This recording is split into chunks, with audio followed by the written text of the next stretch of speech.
Why don't we start with Nylander flipping the bird, McCarthy? What did you make of that whole episode yesterday? I'm always such a bad person to ask about these types of things because my standard for being offended is so high. I honestly couldn't care less. I didn't lose a minute's worth of sleep over it. Yep. But having said that, I also understand the marketplace. And what you do in this marketplace is magnified. So I think it behooves the team to put itself in the best position possible to keep that type of noise and outside extracurricular discussion to a minimum. And in doing that, you try to avoid, whenever possible, flipping the bird to a live TV camera. It's a bad look, right? It's a bad look. You ask yourself, would a guy like Sidney Crosby ever do that? Would a guy like Connor McDavid ever do that? Would the game's elite leaders ever do that? Probably not. And when you pay Willie that kind of money and he holds the position on this team that he does, by virtue of that, he is considered to be a leader. And that just wasn't a great look. So, he put out the Instagram apology. I think it would behoove him to say so on camera, what was going through his mind, and own it, and just be authentic and real and say, look, I am frustrated with the fact that, one, I'm hurt and I can't play right now. Two, watching where our season is going. I've never not made the playoffs in my career and it's pissing me off. And if I think he frames it that way, I think a lot of people will be like, yeah, I can get behind that guy, and then say, look, I won't make that mistake in the future. There's a positive way to spin it. It's not the worst thing in the world. It's just at this point, when you couple it with how the homestand had gone, really laying an egg against Vegas when Marner was back in town, and really, quite honestly, laying an egg again against Colorado yesterday afternoon. It really had the sense, boys, that the way yesterday played out against the Avalanche was kind of the beginning of the end of this season for the Leafs. Maybe he was flipping the bird off to just the team's performance because, as you said, it's been rough. And Nick mentioned it earlier. Like they beat Vegas, they beat Colorado in Colorado. They get smoked by Utah. They give up against Vegas, and then, you get the Winnipeg game. But this homestand has been just absolutely abysmal. Yeah. Why? What's changed? Where from the first half of the month they were on this crazy heater, and now it's just what we've seen. Nothing. Yeah, it's frustrating because I think we all thought when they went on that road trip through Colorado and Utah and Vegas and Winnipeg, that's a tough road trip in a short period of time with travel, and certainly with Colorado and Vegas, a couple of really good teams. And look, let's be honest, Utah has been playing really well themselves lately. I think we all thought that could spell the end of the season if it didn't go very well. And it turned out to really put together a pretty darn good road trip, getting 5 out of 8 points. You can live with that. So you come home in a decent spot and you see 5 straight home games and you think, okay, now this is a chance where they can really get cooking. The issue is that they played their lousy card in the first 25 games where they cannot afford to go through a period like they're going through right now, where they lose 4 straight games at home. They just don't have the runway left to do so. What's changed? Minnesota, they just got beat. I think you come home after a Western road trip, that's always one of those ones where it might just not go your way. Detroit, I thought they were okay. Easton Cowan ends up making an inexperienced mistake, and he gets burned and they lose that game. I didn't mind their game in Detroit. But the way they started against Vegas, the game felt like it was over a minute in. Certainly by the time it was 2-0 with Stolarz is punting rebounds back out into the slot. They're chasing that game. You just could tell it was never going to go their way. And then the same thing against Colorado. They're down 2-0, outshot dramatically in the first period. Game felt like it was over. They don't have enough. They don't have enough game breakers right now. I heard you saying, Davey, before I came in here. I totally agree. Like Auston Matthews cooled off again. He's not shooting it in the net. He's getting chances. Okay, that's all well and good, but expected goals don't count as actual goals. And he needs to shoot it in the net. He's not doing it right now. And if he's not doing it, they just do not have enough personnel that's capable of scoring on a consistent enough basis in order to have success. So I think one is exposing the lack of depth that they've got right now with the group. Willie Nylander's absence is being missed on the ice. John Tavares got off to actually a really good start this year, but he looks like he desperately needs the Olympic break because he just is not a consistent enough threat at this point, especially without Nylander in tow. And then the goaltending has been, to me, insufficient. Right? Like Stolarz was not nearly good enough. Should he have played a game in the Marlies before they played him in the National Hockey League? I think they should have. No, he settled in as the game went on, but he was not nearly good enough early in the game. And last night, I know, or yesterday afternoon, Craig Berube said he thought Wall was fine. I thought that was being nice.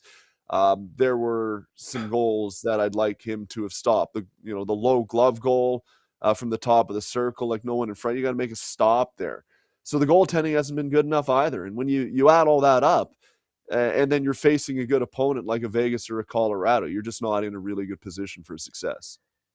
Man, going back to that decision to start Stolarz on Friday, it screamed desperation. Like, it was really, really bizarre. I was saying earlier on, I couldn't remember a time where a guy missed over 2 months and, like, boom, you're just back in there, no AHL action. How stunned were you to see him at the morning skate on Friday, just in the starter's crease, man? Well, shocked, actually, because quite honestly, I was one of the only people at morning skate on Friday because everybody else had run to go see what Mitchell had to say at the hotel. And so it was me and Anna Dua, actually, and we're standing there in the corner. I tapped her on the shoulder. I'm like, look who's in the. And we're both like, I can't believe, is that he's going to start? Oh man. So yeah, shocked because it came completely out of nowhere. He really hadn't even had a full practice with the team. Went down to the Marlies, had a full practice with the Marlies, and then boom, he's starting. Now, I get the schedule is compressed, and there's really no good time to get him in. There's no period of time where the Leafs are practicing for 2 days, and then you can get... Essentially, it's, well, when is he going to play? And so they had Vegas. That's not easy. Then, they had Colorado on Sunday. Could have practiced on Saturday with the team, but that turned into an optional. So that wasn't really an option for a full practice. And then you got Buffalo on Tuesday, and Buffalo never loses anymore. They're not the Buffalo of last year. So, you ask, well, when's he going to play? He's got to play at some point. Yes, I agree, but it's not like Dennis Hildeby wasn't giving you an opportunity to win games when he was in the net. And I agree with you, Nick. It felt a little forced and a little desperate to me. And, I was talking to somebody who was with the New York Rangers a number of years ago who related a similar circumstance to me when Henrik Lundqvist was hurt for 2.5 months in 2015. And he went back in the Rangers lineup without getting any time in the AHL to feel the puck again.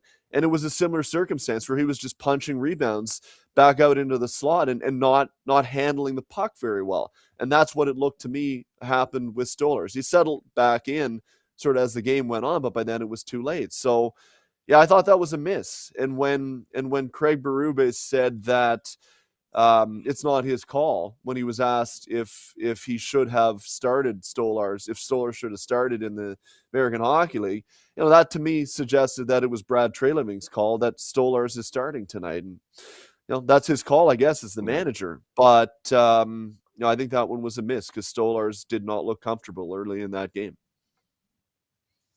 No, he didn't. The whole team doesn't look comfortable, right? Like, we talked up, and you mentioned it, I mentioned it earlier about Auston, and like, this team is going to do and go as far as the captain's going to take them.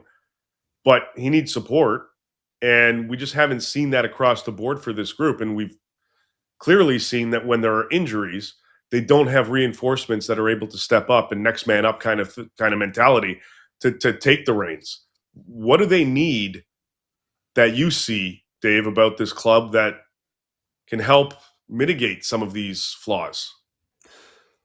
Quite honestly, Dave, I think we're at the point where it's too late, right? Like, I mean, what is the point of going out and expending further future capital to try to bring in a guy that really would be just a guy? Like, you're not going big game hunting with what they have to trade right now. They just don't have the capital to do so. Right. But nonetheless, to translate assets that they do have into a guy that probably won't make much of a difference based on where they are in the standings. And even if they do squeeze in, are they really a cup contender? I don't see them as a cup contender right now. So, like, I think it's tough to admit, and I know the fan base doesn't want to see the white flag waved at this point, but I think I'm at the point now where the smart play would be to take some of the assets that you do have and try to recoup future capital for them, like a Bobby McMahon, who I think would have some value. Look at what Boston did last year. They kind of got to this point in the year and they sold off some assets and they really bottomed out. And they had a good offseason, and they've put together a group that is competitive again. And I think the Leafs still have a skeleton that can be competitive, but you need Matthews to be healthy. You need Nylander to be healthy. Then you need to use the offseason to go out and add to that and bring in another legitimate player, probably a number 2 center, right? That can bump John Tavares down the lineup a little bit. And if you can do that, then suddenly your lineup looks and is slotted a lot differently. And maybe you can have some assets where you can start bringing some younger talent into the organization through the draft to represent the next wave, because they really don't have a next wave coming. And ultimately that catches up to you at some point when you keep, kicking the next year can down the road in favor of this year.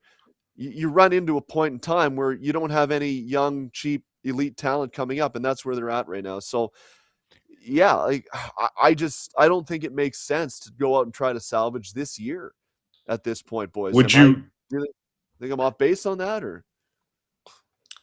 No, I don't think so. I'm sorry, Nick, to jump in, and I'll take both of your thoughts on that. Like, Nick Schmaltz is probably going to be the top available capable center, because he plays the wing as well.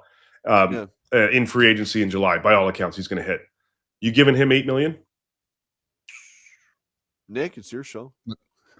No, I'm not giving him. I was just going to add to the conversation. I think the bigger issue here at large is that the Leafs have picks going out to Boston and Philadelphia the next couple of years. It's got to be like a soft sell. It can't even be a full sell, because it's top 5 protected this year, top 10 protected next year with Philadelphia.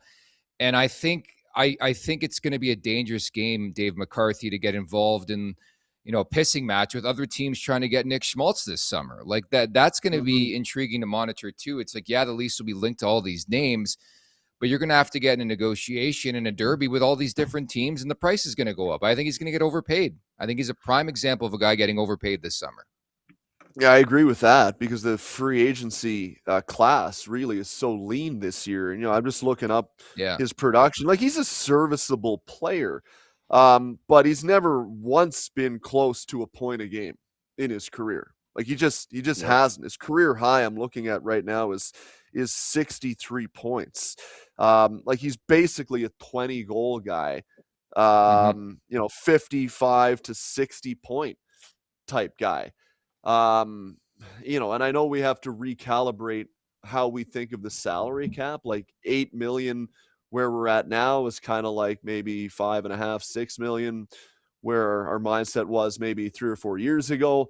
But in saying that, the guy's going to be 30 next year. And I don't think you bring in Nick Schmaltz and suddenly you're now a Stanley Cup contender. I think you need to find a way to do better than that. and to pay that kind of money. Because I agree, Nick, when you are the best available guy in a very weak class, that generally leads to overpayment. So, you know, eight plus at 6-7 years to take a guy until he's 37 years of age when he's, you know, barely been a 20 goal guy, 60 point guy at best in his career. To me, that doesn't make any sense at all. No, this summer is going to be very, very fascinating to see which route they elect to go. But this season is a disaster, downright disaster. Just to wrap, I want to get your thoughts on Marner night, that whole experience, and then we can intertwine that into a conversation about Auston Matthews. And you're around this team every day. He elects not to speak to the media at all on Friday, comes out on Saturday, and I heard the word fun come out his mouth talking about Marner's return. What'd you make of all that? Well, in terms of the way Marner was received, I thought that was occasional mild discontent from the fan base. like really, that was a group of fans starring in the role of perceived jilted fans. Like, oh, we got to boo a little bit here. It was the bare minimum. So it was boo, and then it tapered off. Like, that wasn't sustained, vitriolic, intense from start to finish. It was the bare minimum. It was the bare minimum. And when I was driving in on the Gardner Expressway and I saw a sign from, you know, no free ads, so I won't mention them, but a local restaurant that said, "Hey, Mitch, don't choke," I thought, oh, we're going to be in for one tonight. And it was anything but. I didn't talk to one single player who was like, holy cow, like that felt like it was a little bit out of hand. You know, Jack Eichel's return to Buffalo was way worse. John Tavares' return on Long Island, no more need to be said. That was outrageous. Even Mikko Rantanen's return to Carolina a couple of weeks ago with Dallas. At least they got a Mikko sucks chant going down there in the great state of North Carolina. There was never a Marner sucks chant. At one point there was, I think maybe it was like 5 dudes in the corner who had maybe had one too many pops, tried to get a "we don't need you" going. But the fact that they were trailing 4-3 at the time and are out of the playoff circumstances would suggest otherwise. So that gained no traction. That was nothing. Thought it was going to be a night we would remember for years. I've already forgotten it. In terms of Matthews not speaking, I thought, again, that was a bad look. Like, you know, from his response to Mark when they were in Vegas, when he said, "I'm tired of the Mitch questions, Mark," what do you expect that you are going to be asked? And why are you tired of them now? It's not like somebody showed up when you guys were in you know, Dallas in November and said, "Hey, what do you think about Mitch?" Like, the circumstances suggested you're going to be asked about it now. Just yammer something where you play along. And again, like I went back to with the Willie conversation at the beginning, don't make something more out of something when it doesn't need to be, because now look at this. The three of us were talking about it. If he had just said, you know, it's tough to see him on the other side, and we wish him the best, but we're going to go out and try and beat him today. That's it. That's done. We're not talking about it 10 days later. Would have been fine. So that, ignoring it on the day, John Tavares spoke twice that day when Vegas was in town, in the morning and after the game. Man, John's always around. I will tell you that. He is always around. He's at his locker. You can go to him. He usually comes out after games when he's asked for. You know, doesn't say a lot, but I think you commend him for that. So I thought, again, that was a miss on the part of the captain of the Toronto Maple Leafs. That is part of the responsibilities. And then to come out the next day and say, fun, like, buddy, read the room a little bit. It's not supposed to be fun, especially when you get caved in and you're in a tight spot in the standings right now. So, you know, look, I will say this. Auston does a lot of great work away from the rink with kids, with the hospital for sick kids, with kids going through a tough time. And I am the first one to applaud him for all of that great work that he does. And quite honestly, I wish he was available more so that I could talk to him about it and put out more stuff on it. Because find me somebody who tries to make a kid going through a tough times life better, and I am the first one to applaud it. So I give him a ton of credit for that. But in terms of other stuff like that we've just been talking about, he's missing the mark on some things that I think he could make it easier on himself if he went at it a little bit differently. Make sure to check out more of our content right here on the Leafs Nation YouTube page. We got long form interviews, we got clips, we got epic rants by Jay Rosa. We simply have it all. And don't forget, you can find out much more at theleafsnation.com. Thanks so much for watching.